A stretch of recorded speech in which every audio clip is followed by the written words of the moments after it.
किशन नाम का एक गरीब आदमी सर्दियों के दिनों में गर्म दूध का ठेला लगाता था। इलायची और केसर के स्वाद वाला गर्म दूध गांव के लोगों के बीच लोकप्रिय था। गांव में जब लोग सैर पर निकलते तो किशन के ठेले पर रुककर गर्म दूध जरूर पीते।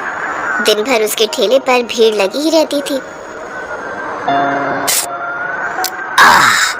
सर्दियों की सुबह और गर्म दूध का ठेला, बिल्कुल सही है। हम सभी ग्राहकों को बहुत आराम है। इस ठंडे मौसम में गरम गरम दूध, बस घूंट पिया नहीं कि सारी सर्दी गायब है।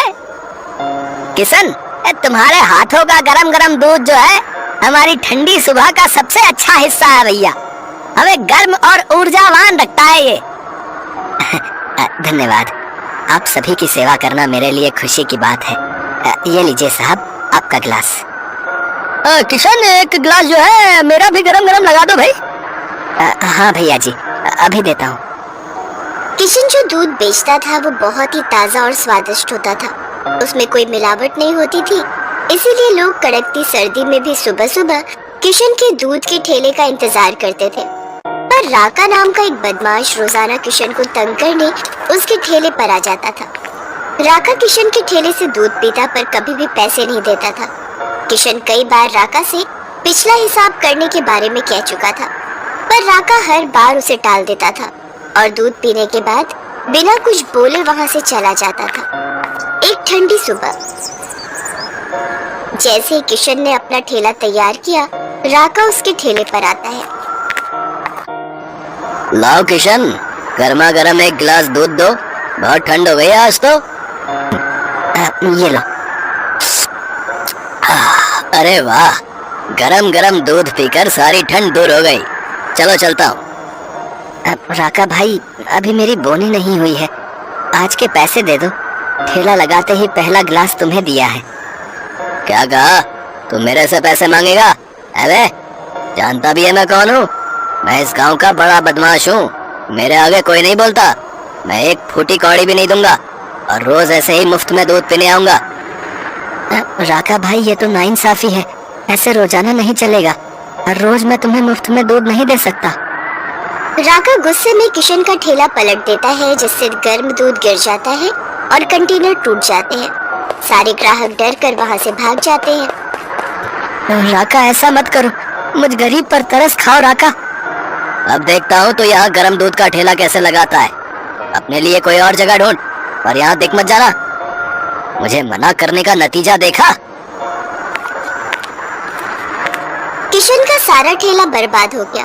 कितने पैसों का नुकसान हो गया। उस गरीब के पास तो अब इतने पैसे भी नहीं थे कि वो दोबारा काम को शुरू कर सके। किशन बहुत परेशान रहने लगा।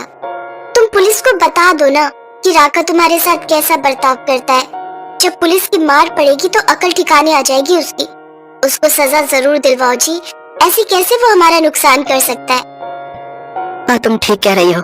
मैं कल सुबह ही पुलिस स्टेशन जाता हूँ और राका के खिलाफ रिपोर्ट दर्ज करवा दूंगा। अच्छा, मैं अभी थोड़ी देर में आता हूँ। किशन घर से बाहर किसी काम से निकला। अचानक उसने राका के घर के बाहर भीड़ लगी हुई देखी। राका का घर आग की लपटों में घिरा हुआ था। अरे अच्छा हुआ है, राका जैसे बदमाश के साथ ऐसे ही होना चाहिए। गांव में उसने सबको बहुत तंग किया हुआ था भैया। अब पता चलेगा जब उसके बीबी बच्चे आग में झुलस कर मर जाएंगे। हाँ भैया, सही कह रहे हो। राका तो घर के अंदर है ही नहीं। उसके कर्मों की सजा जो है उसके परिवार को मिल रही है। आज उसका पूरा परिवार आग में जल जाएगा, तभी उसे अकल आएगी भैया। अरे ये किशन कहाँ जा रहा भैया? ए किशन भाई, ए तुम अंदर क्यों जा रहे हो? अंदर आग है भैया। ए तुम आग की लपटों में आ जाओगे भैया। अरे भाई, मरने दो ना उसके परिवार को। तुम्हारे साथ भी तो उसने कितना गलत किया। तुम्हारा तो सारा काम ही बर्बाद कर दिया उसने। किशन ने लोगों की बातों को अनसुना कर दिया और वो घर के अंदर घुस गया। किसी तरह उसने राका की पत्नी और दोनों बच्चों को आग से बचाया। जैसे ही किशन उन्हें लेकर बाहर आ रहा था, अचानक राका भी वहां पहुंच गया और उसने सब अपनी आंखों से देख लिया। मेरी पत्नी, मेरे बच्चे। किशन, तुमने मेरे परिवार को बचाया। मैंने तुम्हारे साथ जो किया उसके बाद भी। राका, तुमने जो मेरे साथ किया उसमें तुम्हारे परिवार का कोई दोष नहीं, और वैसे भी उन्हें बचाना मेरा कर्तव्य था। राका के चेहरे से आंसू बह रहे थे। भैया, आपने हमें बचा लिया। आपकी बहुत बहुत मेहरबानी भैया। वरना हमारे साथ कुछ भी हो सकता था। बहन, संकट टल गया, हमें भगवान का शुक्रिया करना चाहिए। किशन, मैं तुमसे क्षमा मांगता हूँ भैया। तुम्हारा जितना भी नुकसान हुआ मैं उसका पूरा भुगतान करूंगा भैया, और तुम्हारे काम को फिर से ठीक करने में मैं तुम्हारी पूरी मदद करूंगा। अब मेरी वजह से तुम्हें कभी कोई परेशानी नहीं होगी। मैं अपने आप को बदल दूंगा भैया, मैं गुंडागर्दी छोड़ दूंगा। शायद ये भगवान का इशारा है कि मुझे अपने व्यवहार को ठीक करना है। राका किशन के सारे पैसे वापस कर देता है और फिर से उसका ठेला तैयार करने में उसकी मदद करता है। उस दिन के बाद राका ने किशन को बिल्कुल भी परेशान करना बंद कर दिया और बदमाशी और गुंडागर्दी भी छोड़ दी। ये देखकर सभी गांव वाले किशन की बहुत तारीफ करते हैं कि आज किशन के अच्छे स्वभाव के कारण राका जैसा बदमाश गुंडा भी सही रास्ते पर आ गया।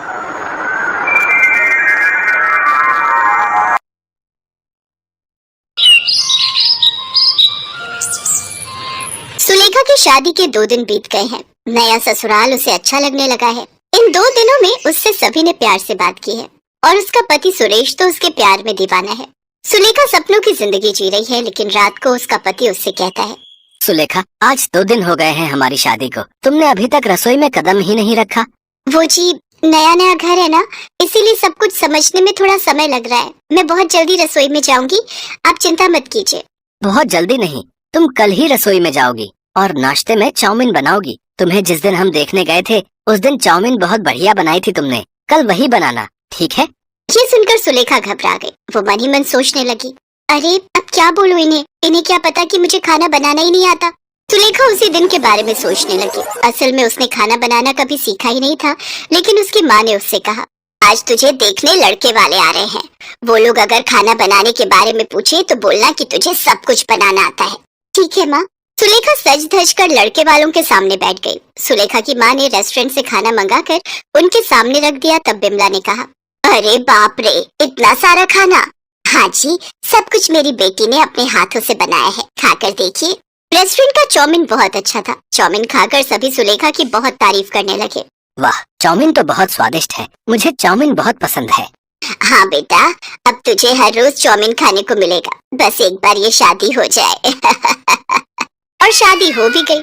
अब सुरेश चाउमीन खाने के लिए जिद करने लगा। अगले दिन सुबह सुलेखा नींद से उठी और उसकी जेठानी ने उससे कहा, सुलेखा जल्दी से रसोई में जाओ और हमारे लिए चाउमीन बना कर लाओ, देवर जी कब से इंतजार कर रहे हैं। हाँ सुलेखा, जल्दी से चाउमीन बनाओ, पेट में चूहे दौड़ रहे हैं। सुलेखा पूरी तरह से घबरा गई। वो रसोई में चली गई और अपनी माँ को कॉल लगाया। क्या बात है बेटी, सुबह सुबह कॉल क्यों किया? सब कुछ ठीक तो है ना? नहीं माँ, गड़बड़ हो गई। ये लोग मुझे चाउमीन बनाने को कह रहे हैं। आपने उस दिन झूठ क्यों बोला था? झूठ नहीं बोलती तो तेरी शादी कैसे होती? तुझे खाना बनाना नहीं आता है, इस वजह से वो लोग तुझे कभी नहीं अपनाते। अब तो मैं भुगत रही हूँ ना माँ, अब मैं चाउमीन कैसे बनाऊँ आप ही बताइए। बहुत आसान है बेटी, पहले पैकेट से चाउमीन को निकालकर पानी में उबाल ले, उसके बाद सब्जियों को तेल में फ्राई कर ले, उसके बाद। कभी वहाँ सुलेखा की सास आ गई। सुलेखा को फोन काट देना पड़ा। क्या बहू, चाउमीन बना रही हो ना? बनाओ बनाओ, मेरे मुंह में पानी आ गया है। क्या जबरदस्त चाउमीन बनाई थी तुमने उस दिन। धन्यवाद माँ जी, लेकिन क्या तुम्हें कुछ मदद चाहिए क्या? नहीं नहीं, मदद की जरूरत नहीं है, मैं कर लूंगी। ठीक है बहू, अब जल्दी से बनाओ। ये कहकर बिमला चली गई। सुलेखा ने फोन की ओर देखा, फोन की बैटरी खत्म हो गई थी। अरे यार, ये भी कोई टाइम है बैटरी खत्म होने का। माँ ने क्या कहा था? चाउमीन को पानी में उबालना पड़ेगा। हाँ, मैं वही करती हूँ। सुलेखा के पसीने छूटने लगे, लेकिन सुलेखा ने हार नहीं मानी। उसने पैकेट से चाउमीन निकाली और उबलते हुए पानी में डाल दी। जब तक चाउमीन उबल रही है मैं सब्जी काट लेती हूँ, गाजर, बीन्स और प्याज। हाँ, इतना तो पता ही है मुझे। सुलेखा गाजर काटने के लिए तैयार हो गई। उसने एक हाथ में गाजर को पकड़ा और एक हाथ में चाकू को पकड़ा। वो जैसे ही गाजर को काटने गई, वैसे ही गाजर उसके हाथ से फिसल कर बर्तनों से टकरा गई। सारे बर्तन नीचे गिर गए। बर्तन गिरने की आवाज से बिमला और सावित्री वहाँ आ गई। क्या हुआ बहू, क्या हुआ? बर्तन कैसे गिर गए? तू ठीक तो है ना सुलेखा? हाँ दीदी ठीक हूँ। वो माँ जी, बर्तन में हाथ लग गया था। आप चिंता मत कीजिए, आप लोग जाइए, मैं चाउमीन बनाकर लाती हूँ। बिमला और सावित्री चली गई। सुलेखा बहुत मुश्किल से गाजर काटने लगी। गाजर को उसने मोटा मोटा करके काट लिया। उसके बाद उसने उसी तरीके से बीन्स भी काट लिया। लेकिन उसके बाद जब वो प्याज काटने लगी तब उसके तोते उड़ गए। प्याज काटने की वजह से उसकी आंखें जलने लगी। उसकी आंखों से आंसू गिरने लगे। ठीक क्या हो रहा है मेरे साथ? इस इससे अच्छा तो मैं शादी से पहले खाना बनाना सीख लेती। मुझे घर जाना है।